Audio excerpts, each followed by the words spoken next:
Wyoming Territory, 1879, the smoke from a shattered stagecoach wheel still curled in the morning wind when Elise Norwood pressed her revolver to the driver's ribs. "Do not try anything foolish," she said, voice calm, but her hands trembled. The driver held his arms high. "Take whatever you need, ma'am." She took the coin satchel, tossed it into her saddlebag, and backed away. Her face was hidden beneath a scarf, but her eyes were sharp. "This is not personal." She turned her horse, boots tapping against stirrups, and rode hard into the hills. Behind her, the driver stayed frozen, too stunned to follow. Elise did not look back. She had not always been like this. 2 winters ago, she was a wife with a cabin near Buffalo, a husband who read to their children by lantern light, and a heart that knew peace. Then came the fever. It took her husband, then the farm when she could not pay taxes. All she had left was her rifle, her mare, and her children Zadie and Zeke, but even that changed when she left them with a distant cousin in Cheyenne 6 months ago. She had no choice, no money, no way to feed them. She had promised them she would come back soon with enough to start over. So far, that promise was empty. She rode until the canyon walls swallowed her from view, sliding off her horse and leading it behind a split boulder. Her hands shook as she counted the coins, barely enough for supplies, maybe a few dollars extra. Her stomach twisted with guilt. She had robbed 3 stagecoaches in the last 2 months, each time praying it would be the last. But it never was. Just as she tucked the satchel into her saddlebag, a sound broke the silence, the roll of hooves, soft but steady, drawing closer down the trail. Elise reached for her rifle. A rider came into view, tall, broad-shouldered, with dusty jeans and a brown hat pulled low. A rifle was slung across his back, but his hands were relaxed. He stopped when he saw her. "I am not looking for a fight," the man said. She raised her rifle. "Then keep riding." He dismounted slowly, hands raised. "Name's Lane Jarrett. I was tracking the stagecoach route, saw the broken wheel. Figured someone might be in trouble." Her eyes narrowed. "You a lawman?" "No, ma'am, just a cowboy. I was on that road to meet a man about cattle work, but I saw the tracks leading out here and got curious." Elise studied him. His voice was steady, his eyes were clear. She hated how solid he looked, like someone who still believed in the world. "You should turn around," she said. Lane stepped forward, careful, like approaching a wounded animal. "You look like you have not eaten in a while. That horse needs water, and you look like you need more than coins in a bag." His kindness grated against her nerves. "You do not know me." "I know desperation when I see it," he said, "and I know you are not a killer." Silence hung between them. Elise did not lower the rifle, but something inside her shifted. He hooked his thumbs in his belt. "You got kids?" Her jaw clenched. "I saw the way you looked back toward the road," he continued, "like someone who left something behind." Elise's rifle lowered half an inch. "I have a daughter and a son. Zadie is 9, Zeke is 6, Lane nodded. "You are doing what you have to." She blinked hard, then looked away. "I have a cabin," he said. "It is up by the Snake River. I got some meat put up, a spare room, and no one to share it with." Elise scoffed. "You just offer that to strangers." "Not to strangers," Lane said. "To someone who looks like she needs a way out." Her voice grew cold. "You think you can fix this with some warm stew and a roof?" "No," he said, "but I can offer you a choice." She stared at him. He did not look away. "Ride back with me," he said. "Stay 2 nights, just long enough to eat and rest. That is all. If you want to leave after that, I will not stop you." Elise hesitated. He added, "I will not ask for anything. You have my word." She looked at her mare, then back at the canyon trail. The coins in her saddlebag felt like lead. Finally, she nodded once. Lane led the way. They rode in silence, side by side. The land changed from red cliffs to tall pines and cool winds. When they reached his cabin, dusk had softened the sky. It was small, but clean logs fitted tight, the door swinging on solid hinges. A chicken coop stood behind it. Smoke curled from the chimney. Inside, he handed her a tin plate of hot stew and stepped back. She ate like someone who had forgotten the taste of food. That night, Lane gave her the bed and took the floor. The next morning, Elise walked out to the edge of the woods where he was splitting logs. "You still want to help?" she asked. Lane looked up, sweat on his brow. "Yes," her voice was quiet. "I want to get my kids back." He set the axe down. "I need to be their mother again," she said, But I do not know how to do it without breaking the law. Lane walked over slow. I can help you, he said, but not as a stranger, not if you keep pushing everyone away. She looked down. He reached into his pocket and pulled out something small, a silver ring, plain and worn. This belonged to my mother. She wore it until the day she died. She told me to give it to a woman who would fight for her family. Elise stared at it. I do not care about your past, Lane said. I just care about where you are going, and if you want someone to walk alongside you, I am here. Her mouth parted, but no words came. I am not asking for an answer tonight, he said. But I am offering you a way back to yourself. He set the ring on the porch rail and walked back to the woods, leaving her alone with the wind and her pounding heart. The ring stayed untouched on the porch rail through the morning. Frost clung to the tall grass, and Elise kept her coat tight as she followed Lane to the barn without a word. A mule stood tethered by the fence, snorting softly as he fitted a worn harness. She watched him work, hands practiced, movements quiet, but didn't offer help until he looked up. You ever drive a team? He asked, not looking for praise, just information. She nodded. My husband had 2 bays. I used to hitch them for the hay runs. Lane handed her the reins. Then you'll take us into town, she hesitated. What for? Supplies, he said. And something else. Elise narrowed her eyes. What's something else? He stepped back, letting her take the driver's seat. You'll see. They rode in silence at first, wheels creaking over frozen dirt, the sun rising behind them. Elise kept her eyes forward, but she felt Lane watching her sometimes, like he was measuring what she didn't say. The town of Dubois came into view by midday, a few dusty buildings huddled against the wind, smoke rising from chimneys. A thin woman swept the porch of the feed store, and 2 boys chased each other past the telegraph office. Elise kept her scarf low, instinct prickling. Lane leaned toward her. You're not wanted here, Elise. You left no blood behind. She didn't answer, but her hands eased on the reins. They stopped in front of a narrow building with a crooked sign that read, W. McCall, General Goods. Lane climbed down and offered his hand. She ignored it and stepped down on her own. Inside, the shelves were lined with bolts of cloth, tins of lard, and jars of pickled beans. A man behind the counter looked up, gray-browed and stiff. Lane, he said, didn't think I'd see you back so soon. Need a few things, Walter, Lane said. And a quiet word if you've got it. Walter glanced at Elise, then nodded. Back room, Lane turned to her. Pick whatever you need. Just don't leave, she crossed her arms. Are you paying? I wouldn't have brought you if I wasn't. She watched him disappear through the curtain, then wandered the aisles. Her fingers brushed over a spool of thread, the exact shade of her daughter's dress. Her throat tightened. She turned away and grabbed a bar of soap, a tin of dried apples, and a pair of wool socks. When Lane returned, his jaw was tight, but his eyes were steady. Ready, she followed him out, her arms full. Once the wagon was loaded, she climbed back on the seat. I'm not your charity, she muttered. I know, he said, but I don't mind being your second chance.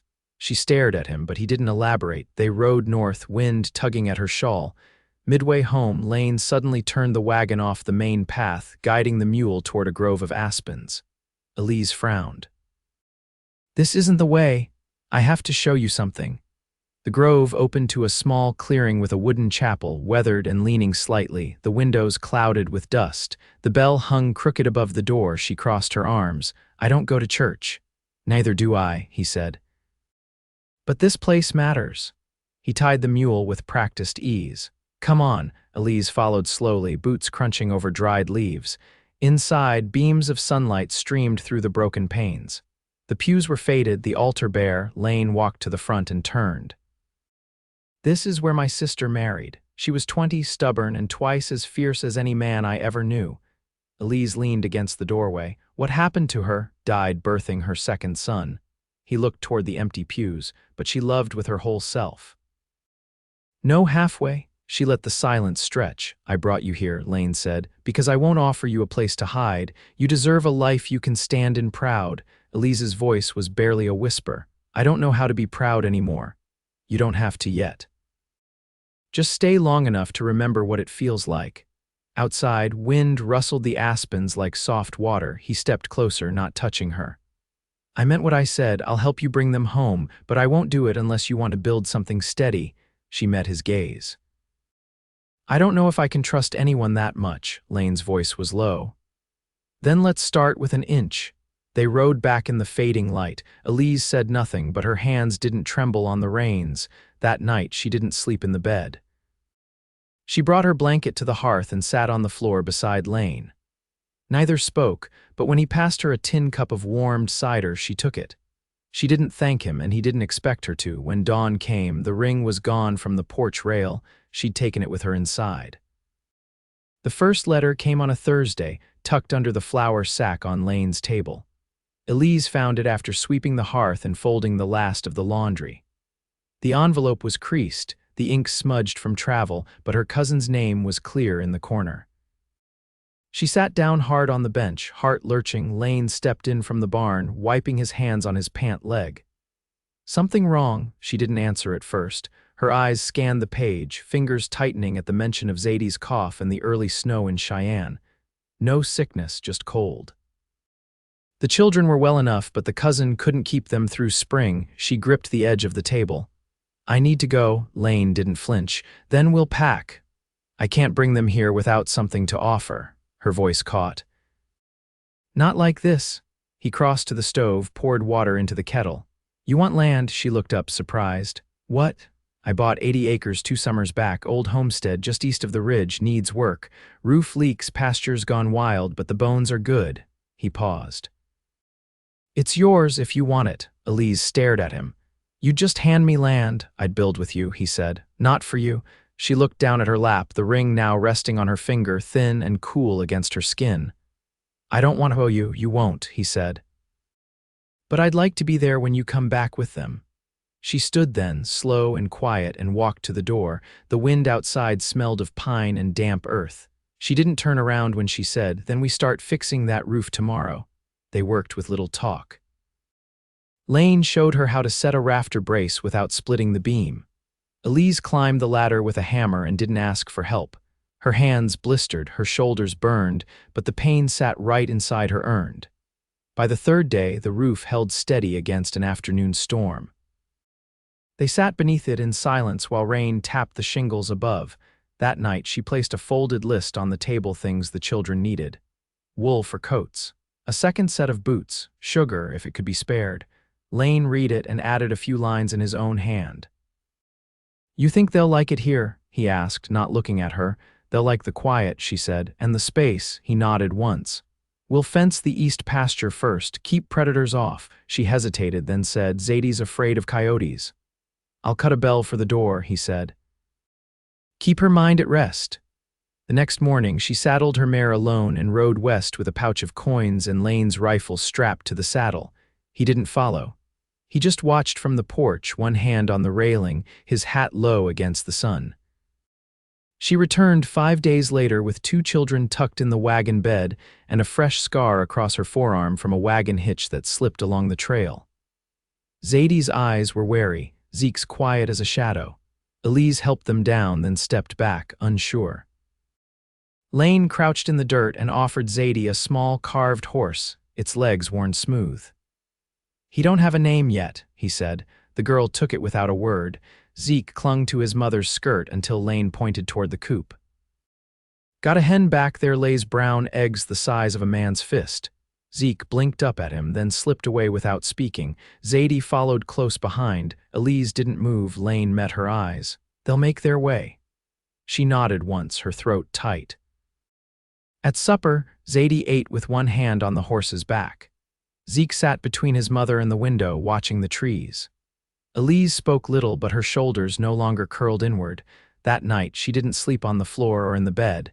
Instead, she stood at the doorway as Lane banked the fire. He looked up, one eyebrow raised. You said you'd help, she said. I did. Then come with me, she said. Tomorrow to the homestead. Lane set the poker aside. You sure? I need someone steady, she said, and I trust you. He stepped closer, slow like always, and touched her hand. Then I'll be there. They didn't kiss.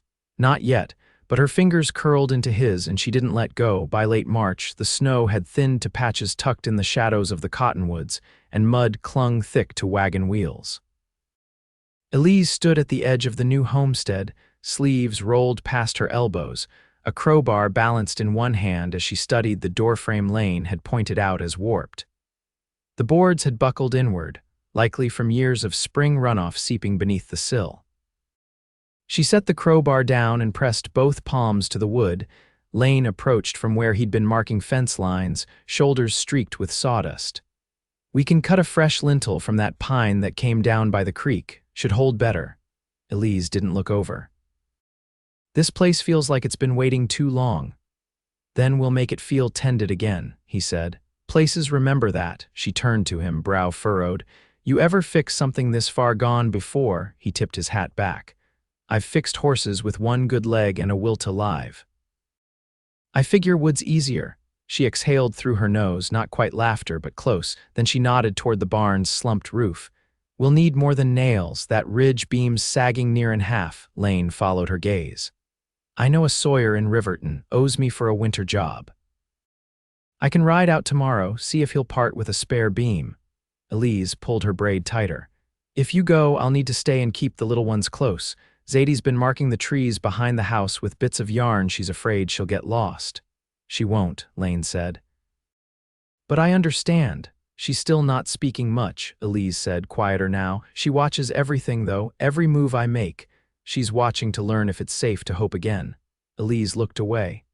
"I don't know if I'm showing her the right things." Lane stepped closer, not touching her. "You're here, you're building, that's more than most." The wind stirred her skirt, carrying the scent of wet pine. She studied him then, not with suspicion, but with something steadier, like trust newly rooted. "You ever lose someone?" she asked, voice low. He nodded. "My older brother. Broke a horse that shouldn't have been broke. He was gone before he hit the ground." She watched his face. "What'd you do with the grief?" "I carried it till it got lighter," he said. "Didn't disappear, just shifted weight." She looked down at her hands, calloused now, knuckles scraped raw. "Mine still feels like stone." "It will," Lane said, "but maybe now you don't have to lift it alone." That night she sat cross-legged on the floor beside the hearth, a spool of thread in hand, mending the lining of Zeke's coat. Lane carved slats for a tool rack, the sound of his knife against wood steady and soft. Zadie curled on a pallet nearby, whispering to the carved horse Lane had given her. Zeke lay with his head on her lap, breathing slow but not asleep. Elise didn't speak until the fire had burned low. "What if I never stop being afraid?" Lane looked up from his carving. "Then I'll be beside you through every step you take anyway."